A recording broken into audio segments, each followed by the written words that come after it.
அதில் உங்களுக்கான மதிப்பு மரியாதை உயரக்கூடிய தனம், வேலையில் ஒரு மாற்றம் கிடைக்கிறது, வேலை கிடைக்கிறது, வேலையே இல்லைன்னு சொல்லிட்டு இருக்கக்கூடிய மகராசிக்காரர்களுக்கு வேலை கிடைக்கிறது, உங்களுடைய creativity, it's depends some creativity.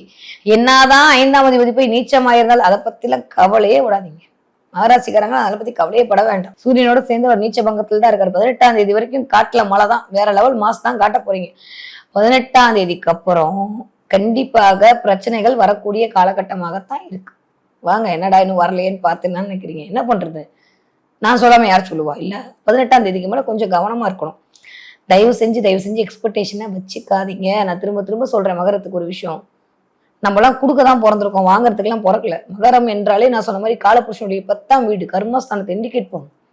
சனியுடைய அதீத ஆளுமை, நேர்மை, ஸ்ட்ரெயிட் ஃபார்வர்டு, கரெக்டனா கரெக்ட், தப்புனா கரெக்ட். இந்த நேரத்துல அப்படியே கொஞ்சம் செல்ஃபிஷ்னஸ் எட்டி பார்த்துரும், எனக்கு மட்டும் கரெக்ட், அதை மட்டும் கட் பண்ணி விட்டீங்கன்னா போதும், எப்பயும் போல அப்படிதான் நிப்பீங்க நீங்க. ஸோ இந்த தடவை 18ஆம் தேதிக்கு அப்புறம் அது மாதிரியான அமைப்பு தான் பிளானட் உங்களுக்கு உருவாக்கி கொடுக்கும். செவ்வாயும் வேற 28ஆம் தேதிக்கு மேல வந்து உட்காந்துருவாரு. புதன் அப்படியே கிட்டத்தட்ட 2ஆம் தேதியே வந்து மாறிடுவாரு. 18ஆம் தேதி சூரியன் புதனும் சேர்ந்து துலாம்ல இயங்க போறாங்க. இந்த காம்பினேஷன்லாம் எடுத்து பார்க்கும்போது ஓரளவுக்கு ரொம்ப சூப்பர்னு சொல்ற மாதிரி இல்லை, அதுதான் உண்மை. சரியா? அதனால அதுல கொஞ்சம் கவனமாக இருந்து கொள்ளுங்க. பேச்சுல கவனமா இருங்க. தேவையில்லாத பேச்சு பேசி கம்யூனிகேஷன் ரொம்ப முக்கியம். கம்யூனிகேஷனை கரெக்டா வந்து ஹேண்டில் பண்ணுங்க.